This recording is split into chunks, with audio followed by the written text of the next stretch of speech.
Baiklah, sebelum teman-teman saya akan ngebahas mengenai eksekutif summary dan anggaran, saya akan mereview dulu sedikit materi dari kelas.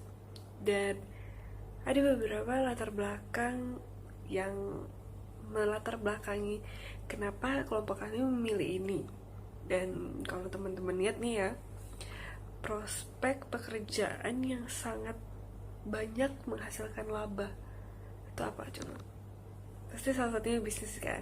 Nah, bisnis ini adalah suatu pilihan yang sekarang banyak digandrungi oleh orang-orang, yang pastinya dengan pertimbangan-pertimbangan ya. Salah satunya itu adalah labanya yang sangat menggiurkan. Nah, di balik itu semua, kita nggak bisa berbisnis tanpa manajemen yang baik. Karena tanpa manajemen yang baik, bisnis kita nggak akan mencapai keberhasilan, nggak akan capai targetnya, tujuannya, ataupun labanya yang udah ditetapin. Nah, maka dari itu, untuk berbisnis itu harus dikelola dengan maksimal. Manajemen yang tepat salah satunya.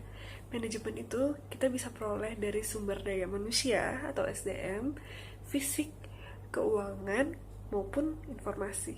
Nah, yang nantinya apabila dikelola dengan baik itu, bisnisnya bisa mencapai tujuannya secara efektif dan efisien. Salah satu bentuk dari pengendalian, perencanaan dan pengendalian laba ini adalah anggaran. Anggaran ini dapat dijadikan sebagai alat perencanaan manajemen dan pengendalian. Dan maka dari itu, ada beberapa hal-hal penting yang harus dipertimbangkan dalam pembuatan atau perencanaan anggaran ini.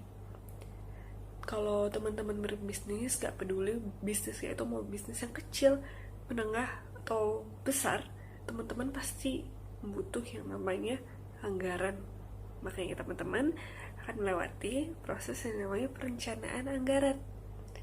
Nah, anggaran ini sendiri seringkali mencerminkan tujuan dari bisnis teman-teman. Dan anggaran ini dapat membantu dalam pelaksanaan fungsi-fungsi perencanaan. Nah, kalau teman-teman lihat, salah satu hal yang menjadi daya tarik anak muda itu sekarang itu adalah tren fashion. Teman-teman pasti kan kalau pergi kemana-mana pakai alas kaki kan. Nah, di sini itu walaupun alas kaki itu sering diinjak, tapi siapa sangka kalau alas kaki ini adalah peluang bisnis yang bisa menghasilkan laba yang tidak main-main pastinya. Nah, bisnis konveksi sepatu. Dan dari bisnis konveksi sepatu ini kami mempertimbangkan bahwa kemampuan ekonomi tiap orang itu berbeda. Tapi dengan kemampuan ekonomi yang terbatas itu, orang-orang sering kali tetap memperdulikan tentang tren fashion. Disinilah posisi penting bisnis konveksi sepatu, yang dapat menyediakan sesuai dengan kebutuhan pelanggan dan sesuai dengan permintaan, dan itu akan mewarnai dunia fashion maupun dunia bisnis. Nanti setelah pembahasan ini selesai, kelompok kami harapkan teman-teman bisa untuk mendapatkan gambaran soal rencana anggaran yang tepat supaya tujuan bisnis teman-teman itu dapat tercapai dengan efektif dan efisien, serta yang pastinya mempertimbangkan aspek fleksibel, realistis, dan terus-menerus atau continue.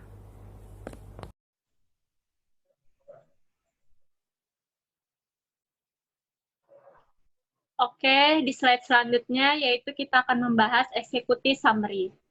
Sepatu merupakan salah satu kebutuhan masyarakat sebagai pelindung kaki dari benda tajam dan berguna untuk menunjang penampilan. Banyak produsen sepatu yang membuat sepatu dengan fungsi dan bentuknya yang berbeda-beda. Konveksi sepatu hadir bagi pelanggan untuk memudahkan pelanggan agar pelanggan itu tuh dapat bergaya sesuai sepatu yang diinginkan. Konveksi ini memberikan terobosan baru dalam tren fashion masa terkini. Konveksi sepatu memberikan pelayanan pemesanan berbagai macam model dan motif yang diinginkan konsumen. Oleh karena itu, diperlukan inovasi dan kreasi baru dan terus berkembang agar bentuk model sepatu itu tidak terlalu monoton dan selalu menjadi sebuah pilihan. Konveksi kami ini hadir membantu para konsumen dalam memenuhi kebutuhan sehari-hari, seperti berbagai macam bentuk dan motif yang diinginkan, updatean terbaru, atau model terbaru masa kini. Strategi yang kami terapkan itu tuh oleh perusahaan kami ini bekerja sama dengan toko-toko UMKM dengan memberikan pelayanan yang lebih cepat, menjamin kualitas barang iklan, promosi. Dalam hal financial and forecasting, perhitungan break-even point sebesar 3,70 dan ini memerlukan waktu 3,5 tahun untuk menutup kembali investasi atau payback period. Bahan yang digunakan dalam sepatu ini yaitu kulit sapi atau sintetis, sol sepatu, benang nilon, cat warna kulit, tinta perak, kain beludru, lem, karet, dan karton. Sedangkan proses pembuatan sepatu yaitu gabungkan sol sepatu yang telah disiapkan, finishing dan pengepakan produk, pematahan kulit dengan pola wayang, yang dilakukan sebelum bahan dipotong. Pemasaran sepatu ini bisa dilakukan melalui situs online atau media sosial. Prospek konveksi ini akan selalu mengembangkan kinerja usaha dengan mengembangkan kreativitas dan inovasi dengan pengembangan yang akan dilakukan. Akan banyak menguntungkan bagi pelanggan dan akan menjadi kepuasan bagi pelanggan karena kepuasan pelanggan merupakan yang terpenting. Dengan kemajuan perusahaan, selain itu akan selalu menganalisa pasar, akan selalu menganalisa kondisi pasar yang ada. Hal ini dilakukan guna untuk meningkatkan kualitas perusahaan, supaya perusahaan kami itu tidak kalah bersaing dengan perusahaan lain, terutama perusahaan kerajinan yang sejenis. Kita akan masuk ke slide berikutnya, yaitu profil bisnis usaha konveksi kami. Hadir di tengah ketatnya persaingan dunia fashion dan jasa konveksi di Indonesia sejak tahun 2017. Kami ini menghadirkan dan memberikan nuansa baru dan warna baru bagi jasa konveksi yang ada di Bandung, Jawa Barat. Kami berkiprah di jasa produksi sepatu. Jadi, dengan desain yang kami hadirkan penuh dengan unsur inovasi. Kami sudah berhasil menghadirkan sepatu multifungsi dan berbagai macam model. Besar harapan kami, desain yang kami hadirkan dapat memberikan manfaat bagi para penggunanya. Dengan pesanan kami dapat menyesuaikan dengan keinginan pelanggan atau konsumen. Sebagai nilai tambahnya, desain yang dihasilkan itu jauh dari kesan umum dan monoton dengan selalu menyajikan inovasi dan kreativitas. Kepuasan pelanggan merupakan hal yang utama. Usaha kami ini akan selalu mengutamakan kepuasan pelanggan. Konveksi merupakan perusahaan startup yang akan mengikuti perkembangan model fashion seiring berjalannya waktu. Konveksi sepatu yang kami inginkan ini akan menjadi tren terbaru yang menghadirkan berbagai macam motif dan model untuk kepuasan konsumen. Konveksi sepatu ini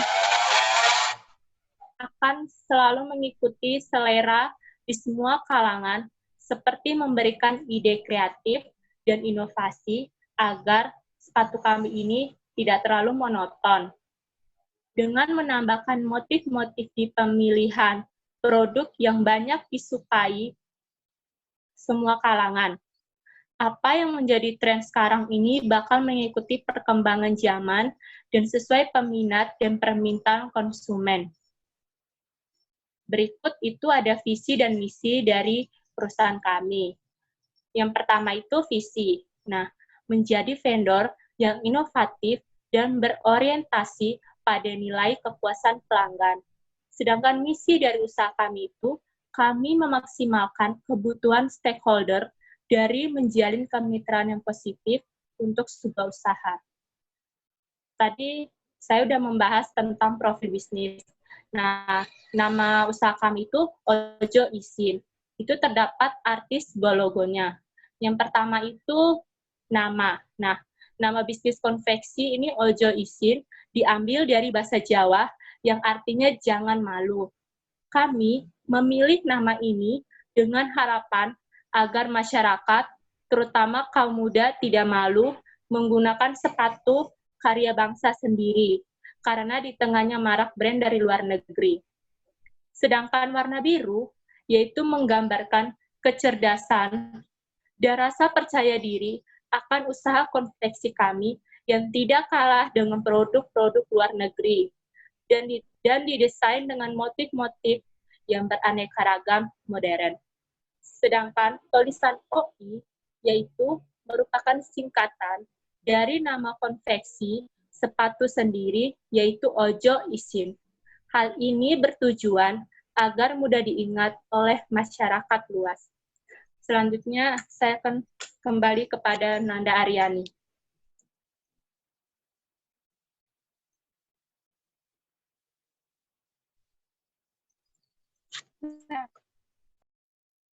Selanjutnya, saya akan menjelaskan mengenai market demand atau permintaan pasar. Yang pertama ada market size. Untuk menentukan ukuran pasar, maka kami melakukan yang pertama, kompetitor utama konveksi sepatu adalah para konveksi sepatu dari dalam negeri dan dari negara lain. Banyaknya keinginan konsumen yang ingin menggunakan sepatu lokal karena kualitas yang bagus, menjadikan konveksi sepatu memiliki peluang untuk bersaing dengan produk sepatu dari negara lain. Terlebih lagi, negara Indonesia telah menggalakkan untuk mencintai produk dalam negeri. Nomor indeks untuk kompetitor dalam negeri sebesar 70, karena konsumen lokal pada saat sekarang ini sudah mulai menyukai produk lokal, sehingga konsumen lebih pilih produk mana yang paling berkualitas. Selanjutnya, nomor indeks untuk kompetitor konveksi luar negeri sebesar 55, karena produk yang kami hasilkan tidak kalah dengan produk yang sepatu dari negara lain. Angka indeks 70 konveksi dalam negeri ditambah 55 konveksi luar negeri ditambah 100 dari konveksi dari produk yang kami buat dibagi 100 sama dengan 2,25. Nah, berdasarkan market crafting di atas, dapat dikatakan bahwa produk sepatu yang kami miliki terbilang cukup besar dibandingkan kompetitor lain. Selanjutnya,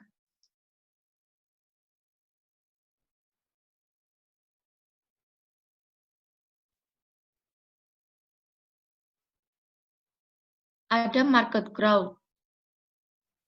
Produk sepatu yang kami buat dapat tumbuh karena produk sepatu ini mementingkan kualitas dan selalu mengikuti perkembangan model yang disukai oleh konsumen, mulai dari anak-anak sampai dewasa, di mana hal tersebut kami lakukan untuk meningkatkan permintaan pasar produk sepatu, dan pembaruan model yang kami lakukan yaitu dengan cara memberikan informasi melalui media massa mengenai berbagai model kekinian, sehingga dengan adanya hal tersebut memungkinkan sekali bahwa permintaan pasar akan semakin meningkat.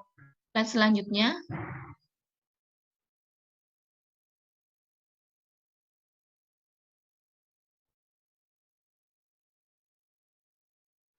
Ada market demand for startup. Yang pertama, pengujian pasar. Bisnis produk sepatu merupakan layanan bisnis ke konsumen. Maka hal yang dilakukan oleh pihak perusahaan yaitu akan mempromosikan sepatu ini dengan memberitahu kelebihan-kelebihan yang dirasakan pengguna sepatu yang kami pakai. Salah satu bentuk kelebihannya tersebut, kami akan melayani custom sesuai dengan keinginan konsumen. Dan yang kedua, memperkirakan pasar yang dapat ditangani. Pada masa sekarang ini, banyak warga negara Indonesia yang lebih memilih produk luar negeri. Hal ini karena banyaknya produk-produk sepatu yang lebih trendy serta memiliki kualitas yang bagus. Oleh sebab itu, kami memiliki inovasi baru agar para warga negara Indonesia dapat mencintai produk dalam negeri yang salah satu produknya membuat produk sepatu lokal. Dengan adanya produk sepatu lokal menjadikan market demand yang baik karena sasaran dari produk ini adalah kalangan anak-anak sampai dewasa. Slide selanjutnya.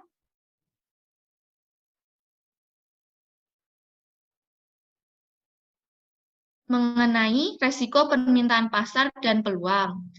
Resiko di sini yang akan dihadapi oleh konveksi sepatu lokal terhadap adalah banyaknya permintaan pasar, maka akan mengalami keterlambatan produksi. Hal ini disebabkan oleh keterbatasan bahan yang diperoleh dan keterbatasan sumber dayanya. Untuk peluangnya, banyaknya pendapatan dari pasar sehingga meningkatkan pendapatan laba perusahaan atas permintaan pasar yang ada. Slide selanjutnya yaitu kompetisi. Kompetisi di sini terdiri sama kompetisi langsung. Konveksi sepatu ini akan berkompetisi dengan perusahaan konveksi lokal yang lain dan juga perusahaan konveksi sepatu luar negeri. Dan konveksi sepatu ini akan bersaing dengan penjual sepatu lokal online ataupun offline. Nah, untuk kompetisi tidak langsungnya, seseorang yang merekomendasikan solusi alternatif kepada pelanggan seperti merekomendasikan produk sepatu harga yang terjangkau dengan kualitas yang meniru sepatu yang lainnya. Dan yang ketiga, respon kompetitif. Konveksi sepatu lokal akan melihat respon kompetitif bersaing dengan konveksi yang lain. Dari situ kami akan ukur dan kami akan rencanakan tindakan yang tepat untuk menangani masalah persaingan tersebut. Slide selanjutnya yaitu strategi. Strategi yang kami lakukan yang pertama, bekerja sama dengan toko-toko UMKM. Strategi ini memberikan keuntungan bagi pihak pemilik toko maupun pelanggan. Bagi pemilik toko akan memberikan hasil tambahan mengenai pendapatan mereka, sedangkan bagi pelanggan dapat membeli dengan mudah karena terdapat di beberapa toko. Lalu memberikan pelayanan yang baik. Konveksi kami akan merekrut pegawai dengan cara mengirimkan surat lamaran dan akan diwawancarai sehingga perusahaan kami dapat melihat kemampuan calon pegawai. Lalu, kualitas barang. Dalam pembuatan sepatu akan menggunakan bahan kualitas yang bagus sehingga kepuasan pelanggan akan tercapai. Selanjutnya yang terakhir, iklan. Usaha kami akan mengumumkan kepada dunia massa tentang produk kami. Lalu untuk yang selanjutnya akan dibahas oleh Anggi Pusparani.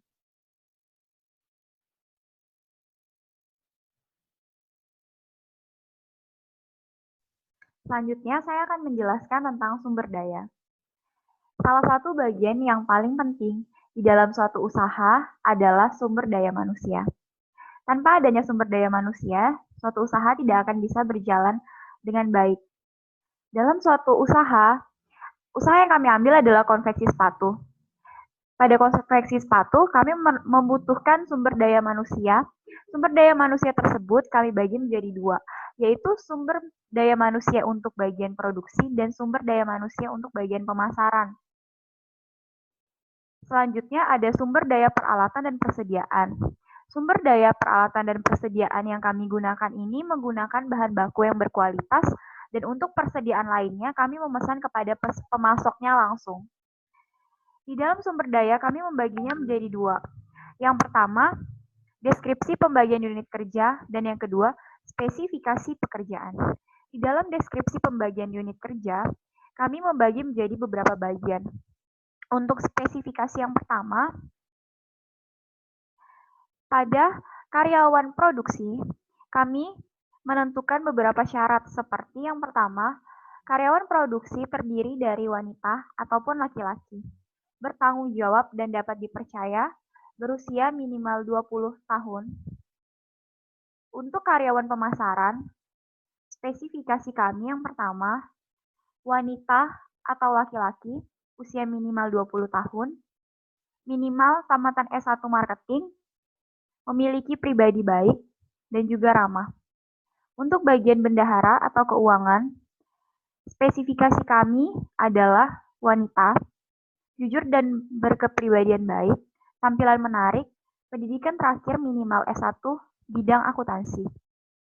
Untuk deskripsinya, pembagian unit kerja yang pertama, pemilik memberikan arahan kepada karyawan dalam menjalankan usaha sepatu agar mendapatkan pelanggan yang banyak untuk kemajuan dari usaha tersebut. Mengkoordinasi pelaksanaan di tempat sepatu tersebut atau di tempat konveksi sepatu. Mengawasi kerja bawahannya secara langsung. Karyawan bertugas mengecek bahan baku terlebih dahulu sebelum diproduksi menjadi barang jadi. Mengutamakan kualitas bahan baku dan karyawan dituntut untuk bekerja sesuai dengan target yang telah disepakati.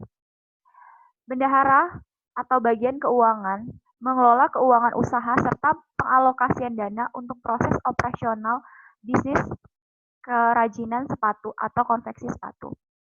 Karyawan juga bertugas untuk memastikan bahwa sepatu yang sudah selesai diproduksi sudah sesuai dengan standar yang berlaku sehingga dapat dipasarkan dan diterima oleh konsumen. Materi selanjutnya yang akan menjelaskan adalah teman saya persilakan.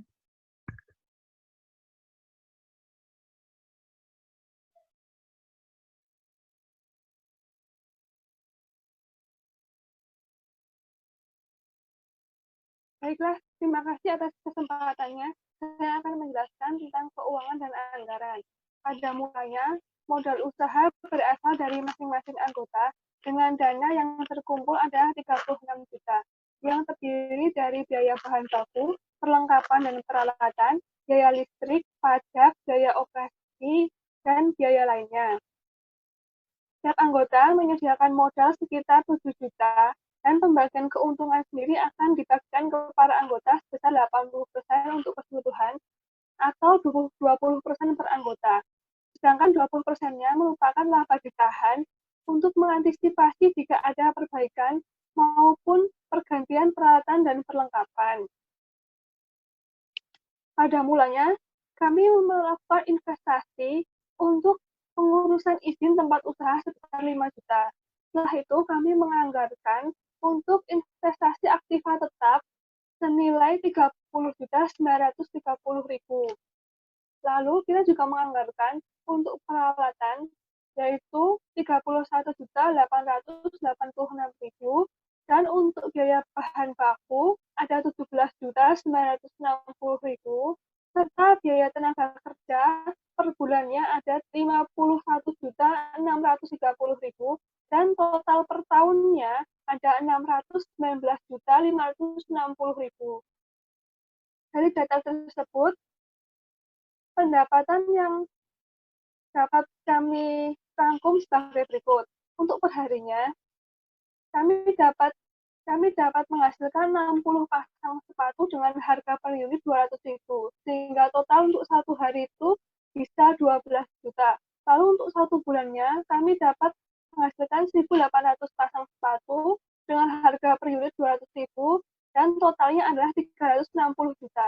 Untuk satu tahun, kami dapat menghasilkan sampai 21.600 pasang dengan harga per unit 200.000 dan totalnya untuk satu tahun ada 4.320 juta. Lalu, saya akan menjelaskan bagaimana kami menghitung anggaran penjualan. Pertamanya, kita perlu menghitung forecast penjualan tahun 2022. Untuk menghitung forecast penjualan tahun 2022 digunakan metode trend line square. Jadi pada tabel yang ada pada slide ini diketahui bahwa kami berdiri dari tahun 2017 hingga saat ini yaitu tahun 2021. Dan selama ini penjualannya sebagai berikut. Dari tahun 2017 penjualannya yaitu 21.600, 2018 21.800, 2019 22.000, 2020 22.400, dan 2021 adalah 22.500. Sehingga total penjualan dari tahun 2017 hingga tahun 2021 ada 110.300. Lalu untuk X-nya, sebelumnya saya akan memberitahu bahwa X tersebut merupakan variabel independen atau periode. Dan X kuadrat adalah X adalah variabel independen kuadrat. Lalu X-nya merupakan hasil kali antara penjualan dengan variabel X atau periode. Sehingga di sini variabel independennya adalah untuk tahun 2017 minus 2, 2018 minus 1, 2019 0, 2021, 2021 2. Sehingga totalnya adalah 0. Kenapa 0? Karena metode least square menggunakan asumsi sigma X adalah 0.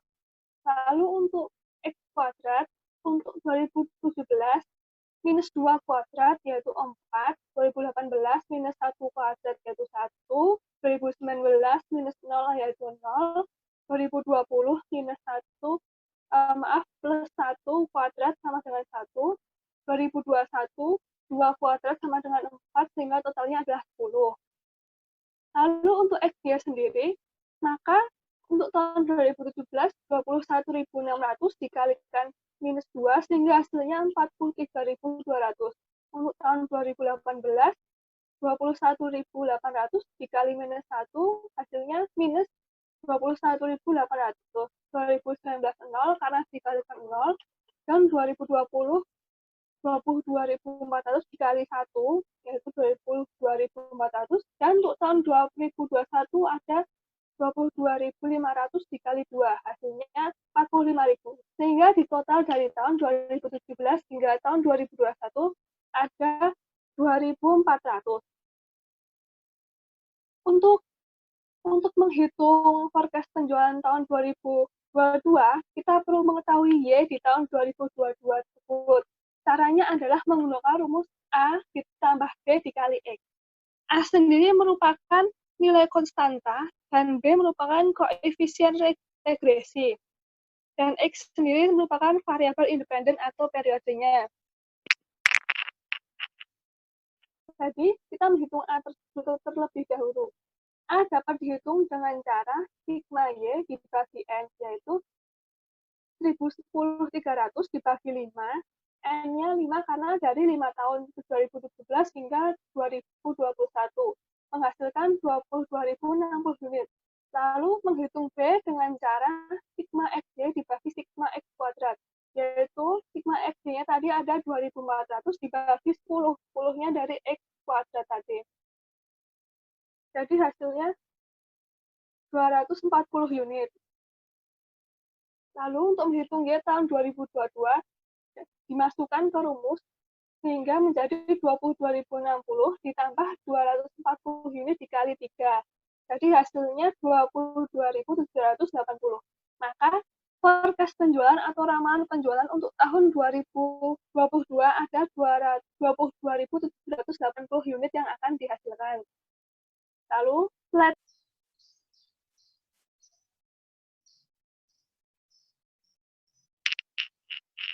pada slide selanjutnya, dari data perhitungan forecast penjualan tahun 2022, kita dapat menentukan anggaran penjualan untuk tahun 2022.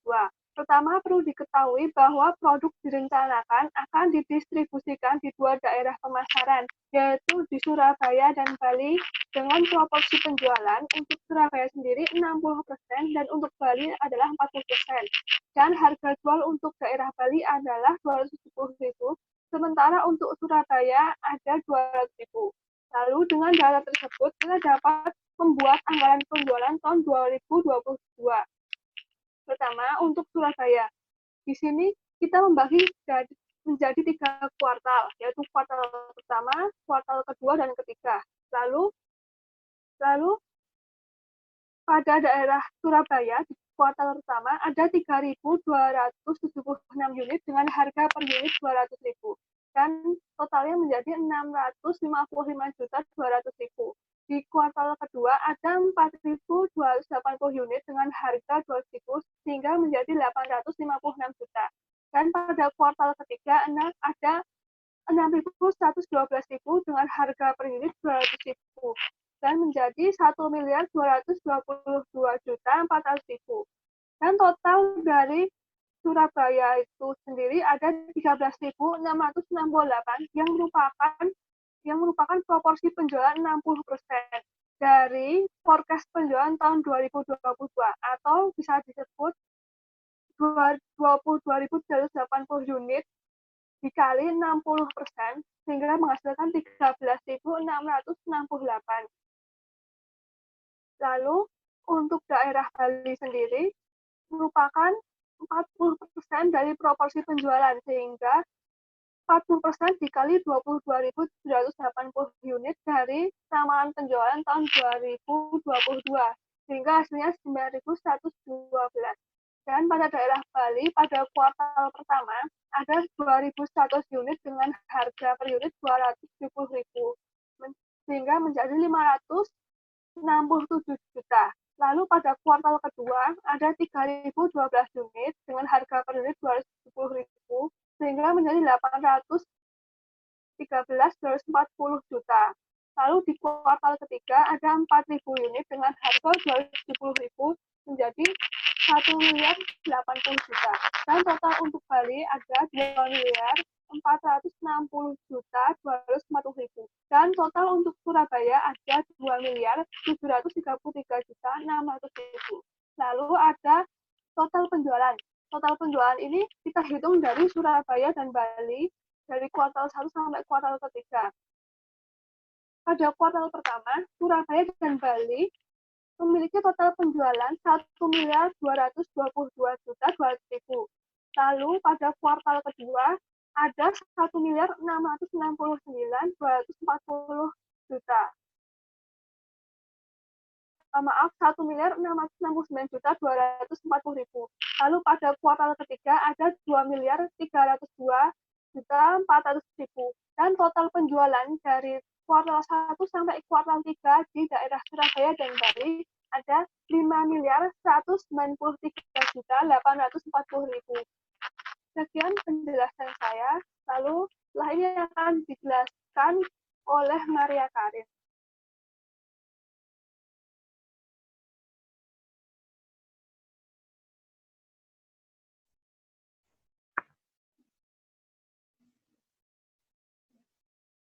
Oke, tadi kan kita udah dengar penjelasan yang terkait mengenai konveksi OJS ini, kan? Dengan ini dapat disimpulkan bahwa dengan memanfaatkan kebutuhan, konveksi sepatu dilihat memiliki prospek yang bagus untuk kedepannya. Dalam menjalankan usaha, manajemen punya peran yang penting dalam pencapaian tujuan dan usaha dapat dikatakan baik apabila manajemennya dikelola dengan baik. Dan sumber daya itu dinilai sebagai aspek yang penting dalam manajemen. Dan tadi sudah dijelaskan oleh rekan saya, Anggita, bahwa dalam proses pemilihan SDM-nya itu ada diterapkan sistem seleksi, yaitu salah satu bentuk dalam penerapan untuk memperoleh SDM yang baik. Jadi tidak peduli ukuran usahanya, mau itu kecil, sedang, ataupun besar, semua usaha bisnis itu membutuhkan yang namanya rencana anggaran. Yang pastinya rencana anggaran ini ditujukan agar usaha atau unit bisnis itu dapat mencapai tujuannya dan dapat menghadapi semua halangan-halangan yang ada di dalam dunia bisnis yang nantinya mungkin ditemui.